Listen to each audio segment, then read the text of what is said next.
Hello, hello, focus. Hey guys, welcome back. It's Sarah. I am not naked. I'm wearing a tube top. I posted a Reels recently on Instagram about all the makeup trends that I'm predicting for 2022, and some of y'all were asking for a look that encapsulates all of the trends that I talked about. But before we do that, I just want to shout out our sponsor who sent me this beautiful necklace. The brand is called Ourglass, and it's a jewelry brand made by women for women. They make very affordable but high quality jewelry. For example, all their gold is real gold, so it's not the type that's gonna tarnish over time. Just like the type of staple pieces that you really never take off. They also have beautiful gems, and this is the piece that I chose. I was dying to get a garnet necklace. Garnet is the birthstone for people in January, and since I'm an Aquarius baby, they say that if you have a birthstone on you, it's supposed to protect you. I really wanted a birthstone like in my chest area. I wanted protecting my heart. They actually have a lot of different birthstones. They also care a lot about where they source their materials. All of their diamonds are certified conflict free. Their gold is never mined, and because they source their own materials, there's no middlemen. So even though these are kind of investment pieces, they are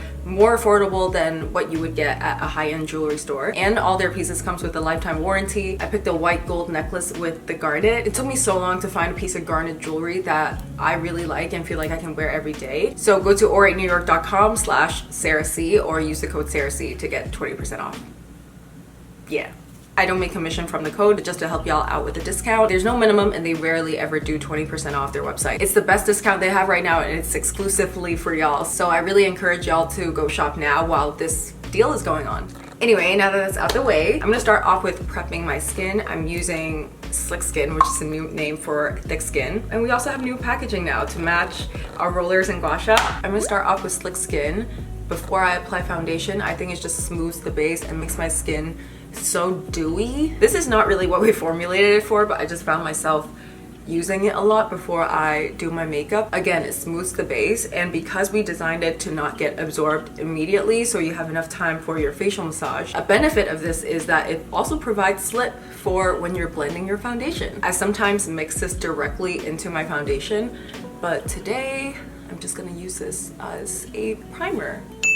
So the first makeup trend of 2022 is a skin-like dewy base. People have been loving dewy skin for a long time, but this year there are more and more foundations that incorporate skincare into it. And this is actually a very good example of it. This is the NARS Light Reflecting Foundation, and this is their first skincare foundation. And I've been so obsessed with this. They didn't send this to me. I just heard about the launch because I love NARS foundations, and I went to Sephora and picked this up. And I just think because 2021 was such a big year for skincare, makeup brands are catching on, and we just want a foundation that's good for our skin too. Like, we want a girl that can do both. And in the few days that I've used this, because this is a very new launch, I have been so obsessed with this foundation. I'm just gonna show you guys because you're gonna be able to tell on camera. So I've always been a huge fan of NARS foundations. I've tried all of them, and my favorite has always been Sheer Glow. I've been using that foundation for years. It's always been a staple. I've never ever put on Sheer Glow on my skin and thought, oh, this doesn't look good. But this light reflecting foundation might be my new favorite NARS foundation. Like,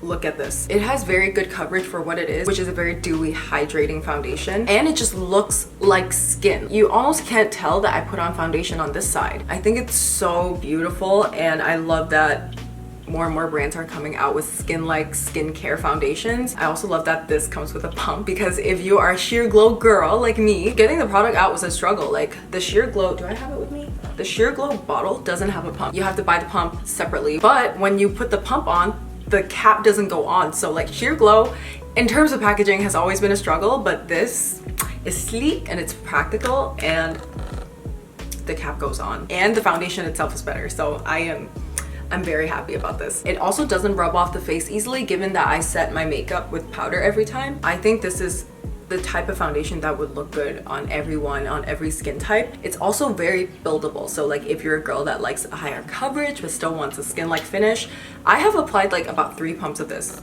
on my face, and it still doesn't look heavy or cakey. I'm gonna apply a little bit more than I usually would, just to show you guys how natural it looks. Like, it looks like glass. I highly recommend this foundation, and I'm also testing out a couple other foundations. They have all blown me away. I love a good base product, and I think makeup brands have just been putting in work. Next up, I'm just gonna conceal a little bit, dot a little bit of concealer, and this is a trend that was already in 2021 that I didn't mention. Minimal concealer has been in for a couple of years now, and I think people are still loving the minimal concealer look. One other thing that I mentioned in my reels is that people are more likely now to get foundations that actually match their skin tone. I just think that more makeup brands, one, care a lot more about shade range, but also whether or not the range actually represents people's undertones. People have also just been, you know, in lockdown and looking at their skin for so long that people have a better understanding of what undertones they have. I myself didn't really realize until the last year or so that I'm actually cool toned. I always thought I was warm toned because I'm Chinese, and I just thought that, you know, why would the white man call me yellow if I have a cool undertone? But turns out I should not have let racism match my foundation. Next up, and I think this is gonna be the biggest trend, which is a whole lot of blush. People have already been loving blush last year, but I think it's gonna be even bigger this year. You just see it everywhere, and there are so many different ways to apply blush, and people are kind of using blush over contour when it comes to cheek makeup. So the two that I love the most, even over the glossy cloud paint, is the iconic London sheer blush and the Rare Beauty blush. And look at how much I've used this. Like, the entire logo is scratched off, especially this one for an everyday, but today, just to be dramatic, I'm gonna use this one because the Rare Beauty blush is very, very pigmented. I'm using it in the shade Bliss. And I'm gonna dot this at the high points of my cheekbones. So in terms of color, I think people are gonna like an orange or a baby pink, maybe purple in the fall, but definitely more dramatic looking blush. We're continuing to put it in the high points of the cheek, maybe even higher this year. And I'm gonna bring this all the way to my forehead. Oh, it's so beautiful. So it's almost like a C. This is kind of what we used to do with highlight, except we bring it to the brow bone. But now it's blush. Another trend I'm seeing more of, and I think we're gonna do a lot more of, is a connected blush. So this blush actually will go all the way and connect to your eyes. So it's kind of like the method of doing like a 3 that we used to do with contour a lot, in the forehead, in the cheekbone, in the jawline, but instead the 3 is going to be here, and it's going to be forehead, eye, cheekbone. For an everyday look, you can do a very subtle blush that just does that little 3, and I think it just looks so beautiful. It's such a cute monochrome look, and if you have a blush that really complements your skin tone, it's just going to look beautiful on your eyes as well. I've been doing that since like 2018, not with the same technique, but blush on the eyes always looks beautiful in my opinion. I love blush. Now for the brows, one thing that I think is out now is microblading, which I have been a victim of. I've done a video on it. I microbladed my own eyebrows,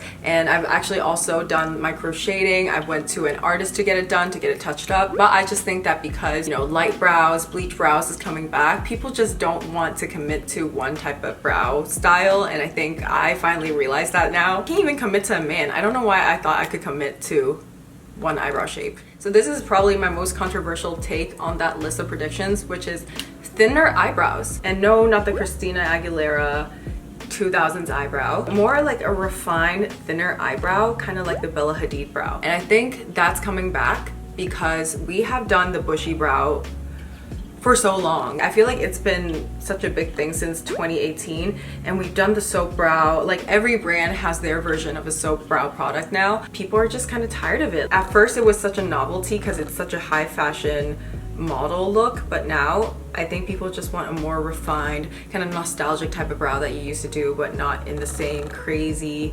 overplucked type of way. So I'm just lightly filling in my eyebrows, definitely not going below or above my natural brow hairs. And instead of that fox eye, let's pull the eyebrow all the way to the back of our skull type of look, I think we're gonna see a return of the soft arched brow. I think it's also just a way of letting the brows take a back seat. I think that super bushy brows, it takes away from the other parts of the face sometimes. It's so demanding of attention because it's so dramatic. So a softer, thinner brow that still looks pretty natural. I still think, honestly, there is a time and place for bushy brows. I still love doing a nice bushy brow with certain looks, but I just think in general the soap brow is a little overdone. Okay, another thing that's gonna come back, which I am so excited about, is the NYX Jumbo eye pencil. And this is so nostalgic to me because this was such a big YouTube beauty guru product back when I first started using YouTube. I'm just happy that TikTok finally discovered it. And it's been used a lot more for matte highlights, so to highlight the high points of your face, like your nose bridge, your eyebrows. So that's what I'm gonna do today. Down the nose bridge. And I'm also gonna bring this in right here. Doesn't this remind you of all the highlight contouring YouTube videos back then. And I'm actually gonna do a little bit of a line right here for the nasolabial folds. This pencil is the perfect product for this because it's not, even though it's a pencil, it's not super waxy. I mean, it is waxy, but it feels very creamy as well. So when you are blending this on top of cream products like a liquid foundation or a cream blush, like it just blends really well. Look at this, like I'm just tapping, I'm not dragging or pushing, like I'm really just dabbing this in and it's already blending so easily. I love it. It's like one of those trends on TikTok that I was like, is this gonna work? And I tried it and it fucking worked. I love it. I'm actually also going to put a little bit in my inner corner. I'm gonna take a smaller brush and just blend this out. I think it's so funny how trends come around. It's like that with fashion, but it's like that with makeup too. You see all these trends come back, like a very matte white inner corner highlight, that's very Y2K. And I think a lot of these trends are also Y2K inspired. I think people are just nostalgic for, you know, a simpler time before COVID, before Britney's conservatorship. Next up, and going along the same vein as the dewy glowy skin, I'm gonna use the REFY.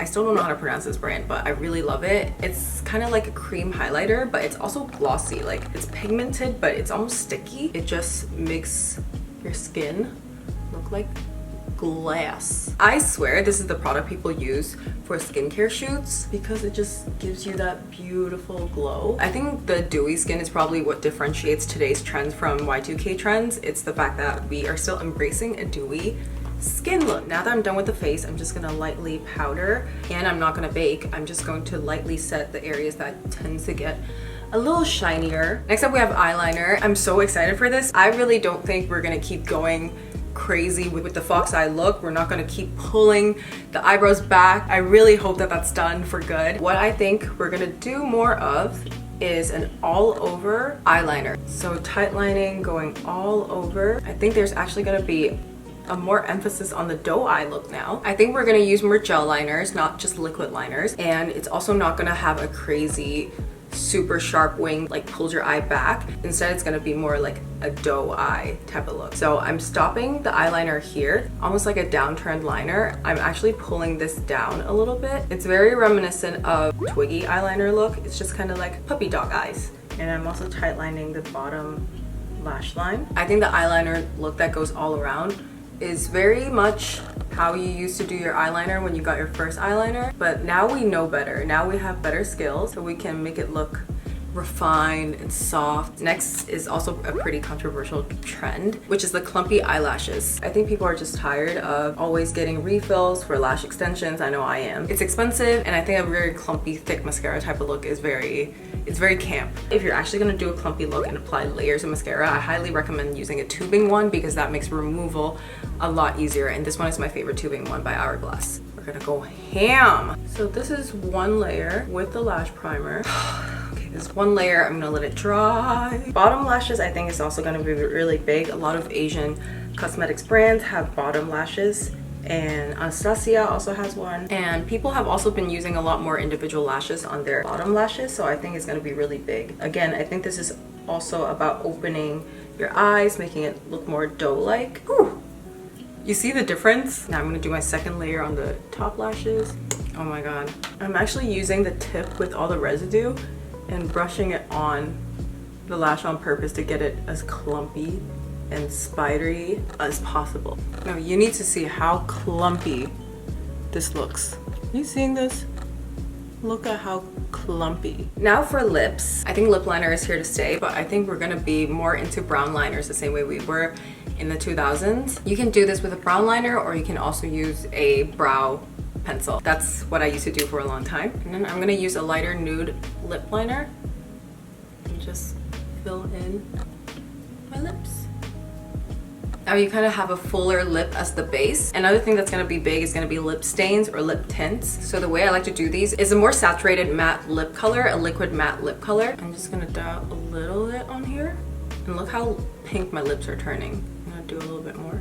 You can use it to do an ombre lip, and I'm doing this mostly in the bottom lip so it's more two-toned. These look like Bratz doll looking lips. I'm gonna top it off with a lip oil by Iconic London. I actually posted on my list originally that lip gloss is still gonna be in, and a lot of people disagreed because it's very messy with a mask, which is why I think lip oil is gonna be really big. It has all the visual effects of a gloss, but it's moisturizing, it's not sticky, and it's just beautiful. And this is the finished look. Let me know if you agree with the trend predictions or if you have some of your own. If you recreate this look, please, please, please tag me so I can see it on TikTok, Instagram. Just tag me, I'll see it. And yeah, I really like how it turned out. It actually reminds me of like the Japanese magazine tutorials I used to see. I hope you guys are having a great Aquarius season, and I'll see you guys next time. Bye.